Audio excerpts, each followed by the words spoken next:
Bismillahirrahmanirrahim. Assalamualaikum warahmatullahi wabarakatuh. Alhamdulillah wassalatu wassalamu ala Rasulillah wa ala alihi wa man tabi'ahum bi ihsan ila yaumiddin. Allahumma anfa'na bima 'allamtana wa 'allimna ma yanfa'una wa zidna ilma.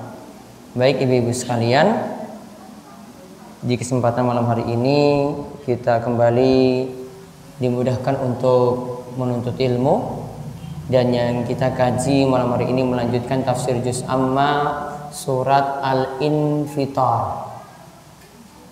Kemarin kita baru saja rampungkan surat Al-Mutaffifin. Sekarang surat Al-Infitar, dari ayat yang pertama kita baca sampai ayat ke-6. Lalu nanti kita lanjutkan dengan fikih wanita tentang romantisme suami istri. Kriteria maksudnya. Kriteria laki-laki idaman dan wanita idaman.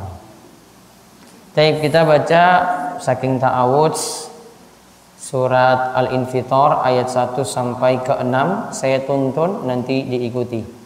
Sarangan saking ta'awudz sekali bismillah. A'udzu billahi minasy syaithanir rajim.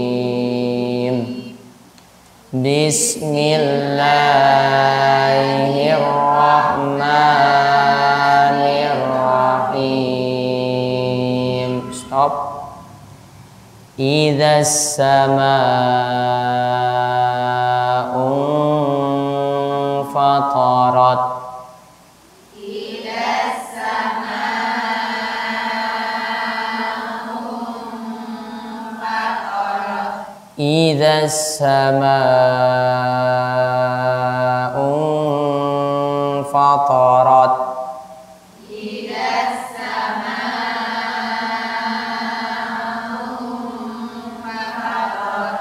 Wa idzal kawakibu tasarat. Wa idzal kawakibu tasarat. Wa idzal kawakibu tasarat.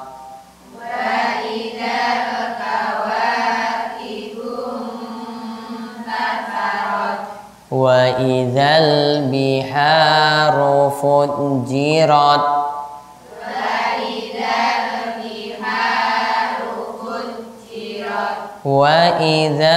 biharu fujirat. Wa idzal biharu fujirat. Wa idzal quburu bu'thirat. Wa idzal quburu bu'thirat. Wa idzal quburu bu'thirat.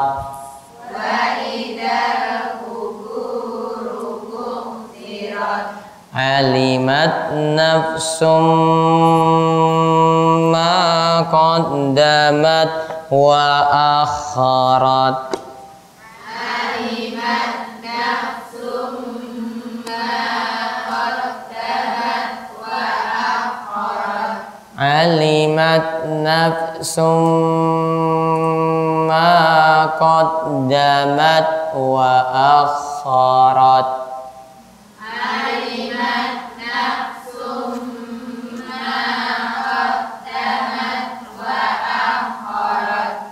Ya ayyuhal insanu ma gharraka bi rabbikal karim. Ya ayyuhal insanu ma gharraka bi rabbikal karim. Ya ayyuhal insanu ma gharraka bi rabbikal karim.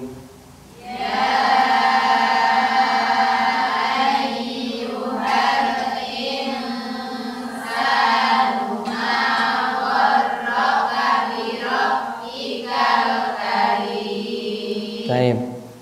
Bu Devi bacakan artinya.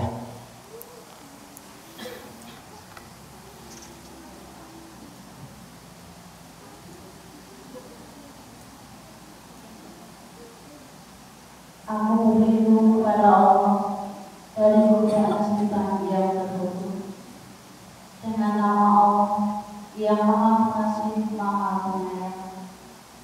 Apabila langit terbelah dan apabila bintang-bintang jatuh berserakan dan apabila lautan dijadikan meluap dan apabila kuburan-kuburan dibongkar, maka setiap jiwa akan mengetahui apa yang telah dikerjakan dan yang telah dilakaikannya. Wahai manusia, apakah yang telah memperdayakan kamu berbuat durhaka terhadap Tuhan yang Maha Mulia? Baik. Kita lihat surat Al-Infitar. Ditulis tafsir surat Al-Infitar. Infitar ditulis di bawahnya Al-Infitar, tafsir surat Al-Infitar.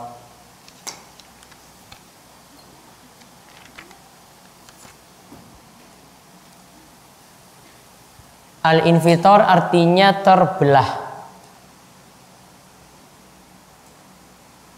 Al-Infitar artinya terbelah.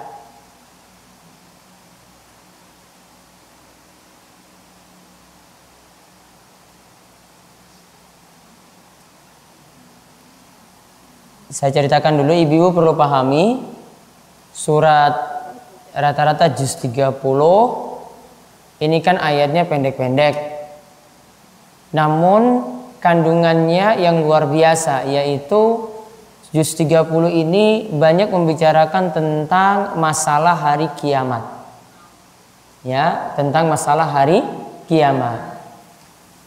Dan rata-rata surat Makkiyah atau Madaniyah yang kita sering baca? Makkiyah atau Madaniyah? Makkiyah itu apa Makkiyah? Yang diturunkan sebelum hijrah. Kalau Madaniyah setelah Nabi SAW hijrah. Kalau surat di juz 30 rata-rata itu surat Makkiyah atau semuanya itu surat Makkiyah. Dan tadi membicarakan tentang hari kiamat, tentang iman.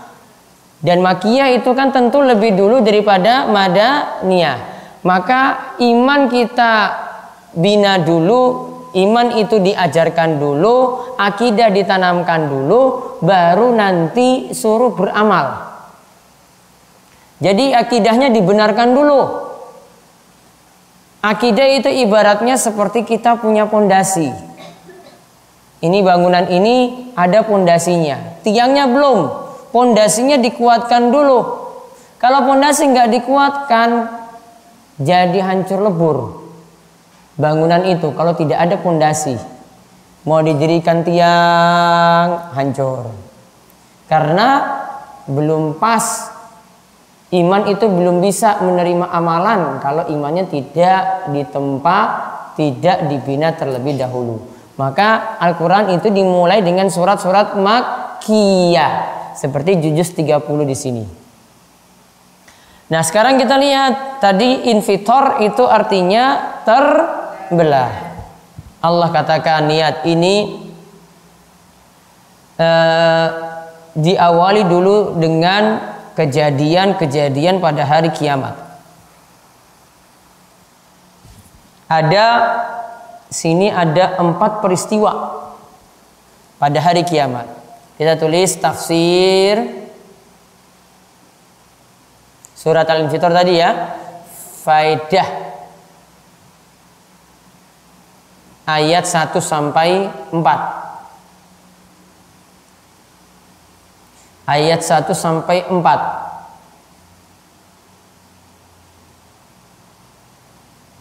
Disebutkan di sini idzas samaa'un fatarat wa idzal kawakibun tasarat wa idzal biharu fujirat wa idzal quburu bu'thirat.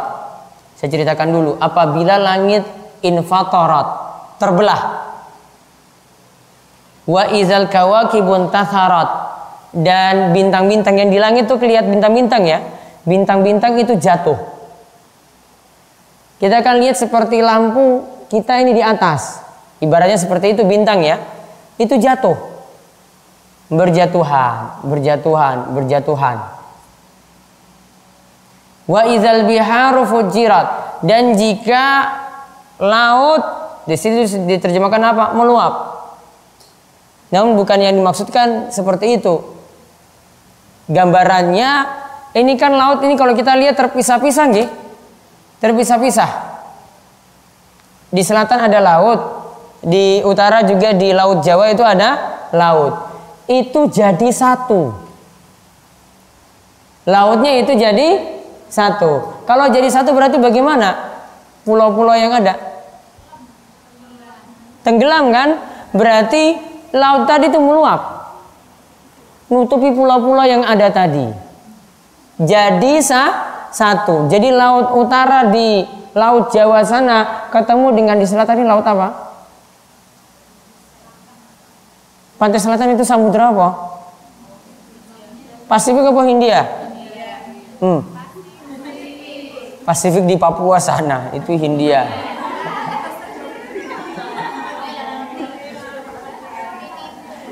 Iya tapi ini lupa geografi. Samudra Hindia tadi yang lautnya itu laut lepas ketemu dengan Laut Jawa jadi satu. Jadi itu maknanya wa izal biharu fujirat. Berarti meluap nanti pulau yang ada itu ketutup semuanya jadi satu, ketemu. Jadi lautnya itu ketemu. Kalau yang di Amerika itu apa? Samudra apa? Atlantik. Hah? Antara Sumatera dengan Jawa selat apa? Selat Sunda. Antara Jawa dengan Madura?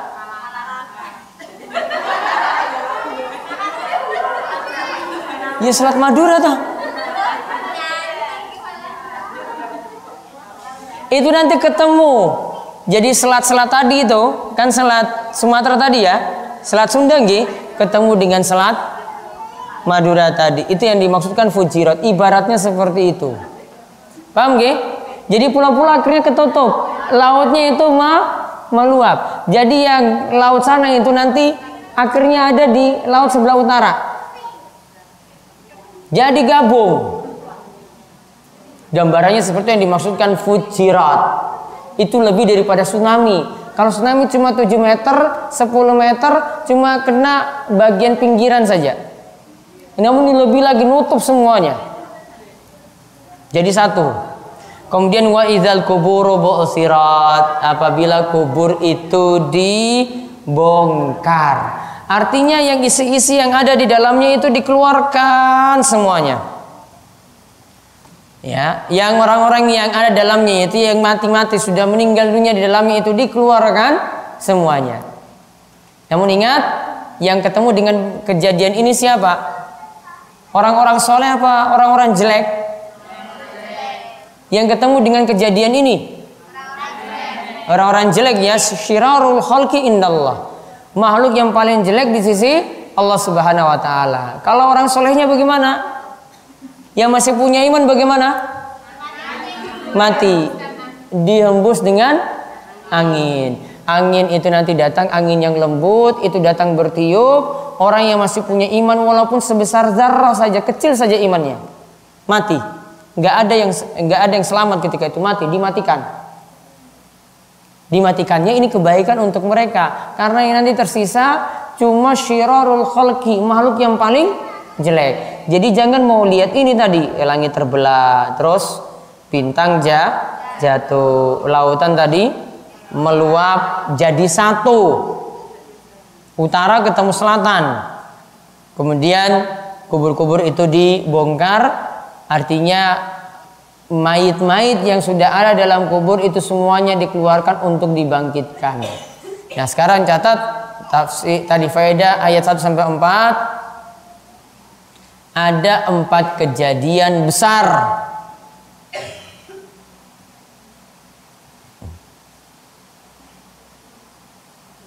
Ada 4 kejadian besar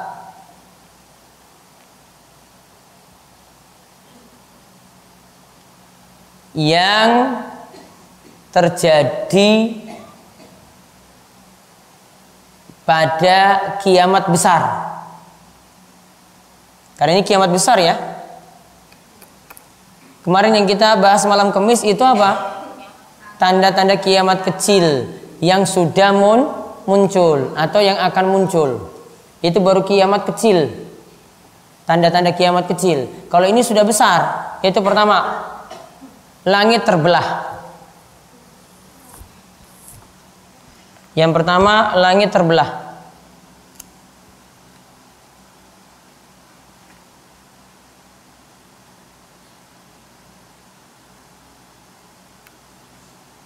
Yang kedua, bintang-bintang berjatuhan. Bintang-bintang berjatuhan.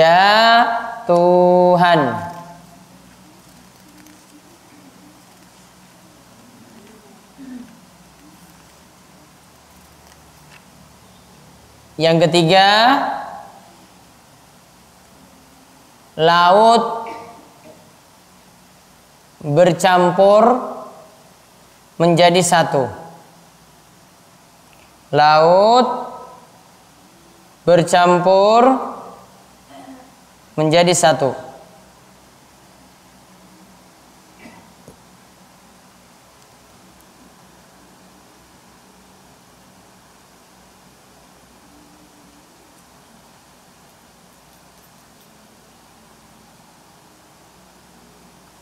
Kemudian yang keempat, kubur-kubur dibongkar.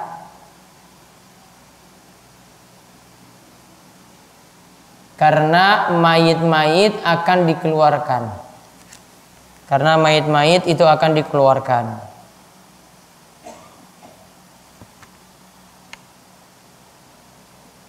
Tadi disebut bintang-bintang ya ibu-ibu ya. Bintang-bintang itu asalnya di langit, ketika itu akhirnya jatuh. Seperti kita lihat di sini ini kan langit-langit ini. Kayak lampu itu jatuh. Bintang di langit fungsinya sebagai apa? Pernah nggak saya jelaskan? Apa saja fungsi bintang?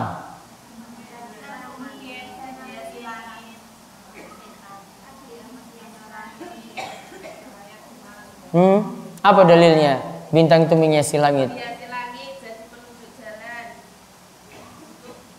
Melemparkan dari penunjuk. Apa dalilnya? Dalilnya apa?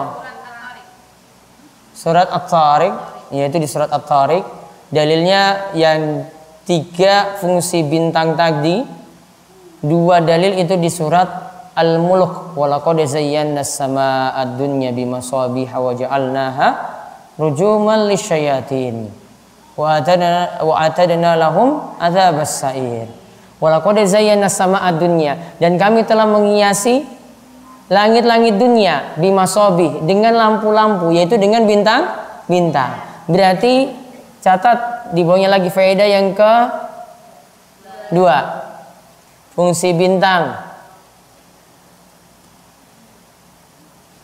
Fungsi bintang bisa dilihat pada surat Al-Mulk ayat ke-5. Surat Al-Mulk ayat ke-5. Tulis ayatnya ya. Yaitu 1. Untuk menghiasi langit. Kalau langit cuma hitam aja itu nggak asik dipandang, ya, nggak asik dipandang di malam hari. Namun kalau ada bintang-bintang, enak kan dilihat, kayak lampu-lampu yang kita miliki. Yang kedua, kalau dalam ayat ini ya, surat Al-Mulk tadi ayat ke-5. Yang kedua, untuk melempar setan yang ingin mencuri berita langit. untuk melempar setan yang ingin mencuri berita langit.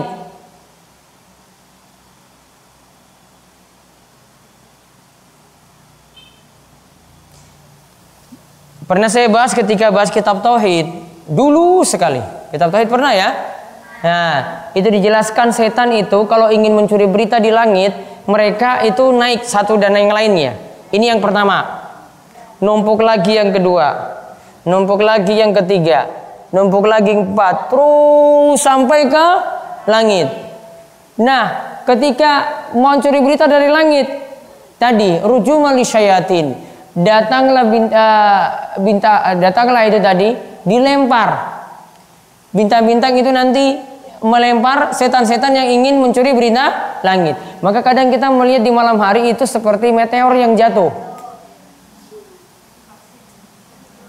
Ya, meteor yang jatuh. Itu setan lagi dilempar ketika itu. Dia mau nyuri, akhirnya ini sudah numpuk-numpuk jatuh, terut gitu. Yang atas sudah nyuri, kalau kesampaian beritanya dia dengar. Namun kalau tidak, berarti dia buat-buat nanti dia sampaikan ke bawahnya sampai pada dukun, sampai pada tukang sihir. Dukun atau tukang sihir itu buat berita, ada 1000 berita, satu saja yang benar dari 1000 berita yang ada. Jadi berita yang benarnya cuma 1:1000. Coba kalau dukun tuh ditanya, dompet yang hilang itu ada di mana? Jawabannya itu pasti muter-muter. Pokoknya ada di bawah lemari. Lemari punya siapa? Ya, dia jawab gak jelas. Nanti ketemu ternyata pas ada di pawon. Nanti dia bilang lagi, oh itu paling sudah dibawa oleh orang lain. Tukang sihir, dukun tuh seperti itu. Ngakal-ngakali orang itu banyak. Namun tuh banyak sekali yang mau percaya. Mau dibayar sekian, tetap bayar. Ya, besok datang lagi nanya lagi. Laris nggak? Tetap laris nggak? Tetap laris. Padahal mungkin 1 kali benar, 1000 kali salah, tetap orang percaya juga pada dukun. Jadi fungsi bintang seperti itu ya, lempar untuk melempar setan yang ingin mencuri berita langit. Termasuk untuk ramalan-ramalan. Paling kan ibu-ibu dulu ada ramalan dengan Aquarius, Pisces, Taurus, Saturnus. Saturnus ada ya? Oh, planet itu. Taurus ada kan? Nah, Sagittarius. Ini kan ramalan-ramalan nasib. Ini dari Yunani sana. Kalau Cina apa? Sio babi, sio anjing, sio kambing, sio singa. Mau dibilang sionya babi coba? Saya nggak mau sio saya babi. Kan itu pakai tanggal lahir kan? Ini lahirnya tahun berapa? Diramal. Oh kalau minggu ini usaha cateringnya lancar. Itu ramalan, itu ramalan. Contoh. Oh kalau tahun ini jodohnya kurang bagus. Oh kalau minggu ini rezekinya ini lagi susah. Oh kalau bulan ini gini beritanya. Ada ramalan-ramalannya sendiri. Ya, ini berarti fungsi yang keempat. Bintang itu digunakan untuk ramalan. Ini tidak usah dimasukkan karena yang keempat ini yang dianggap syirik, ini yang dianggap hukumnya haram, apalagi untuk mempelajarinya. Jadi kesimpulannya ada berapa fungsi bintang? Berdua ya. Tambah yang ketiga dalam dalil yang lainnya sebagai petunjuk jalan. Maka ibu-ibu dulu itu pernah belajar, dulu pernah mempelajari rasi-rasi bintang. Nelayan itu biasanya terbantu dengan adanya rasi bintang yang ada di langit. Dia tahu, oh ini arahnya nanti ke utara, oh ini arahnya nanti ke selatan. Dia paham. Tanpa pakai kompas, tanpa pakai alat-alat bantu. Kalau ibu-ibu hilang di jalan pakai alat apa kalau gitu? Sudah ada alat bantu kan? Pakai apa? Google Map. Ya. Google Map itu biasa ngapusi juga loh. Jalan dari Panggang sampai sini, itu gang-gang kecil dia suruh masuk. Sampai rumah orang pun juga, rumah orang juga yang ada pagarnya dia suruh belok. Belok kiri, belok kiri. Wah, ini bagaimana nih rumah orang suruh masuk di sini? Pernah saya ke Kudus itu sampai mau masuk rumah orang itu gara-gara peta itu yang nggak jelas. Suruh belok kanan, 100 meter lagi belok kanan pagar. Padahal masih berpuluh-puluh kilometer lagi, namun suruh masuk 100 meter. Nah kalau pakai bintang tadi itu lebih jelas, ya bintang itu sebagai penunjuk jalan. Berarti ada berapa fungsi bintang? Yang pertama,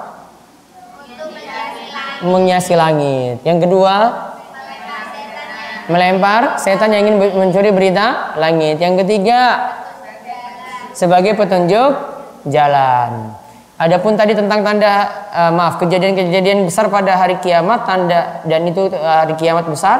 Yang pertama, langit terbelah. Yang kedua, bintang-bintang berjatuhan. Yang ketiga, laut bercampur menjadi satu. Yang keempat, kubur-kubur itu dibongkar dan orang-orang yang ada dalamnya itu dibangkitkan. Ayat ke-56 insyaallah kita kaji pada pertemuan berikutnya biiznillah. Nanti telekonferensi saja ya.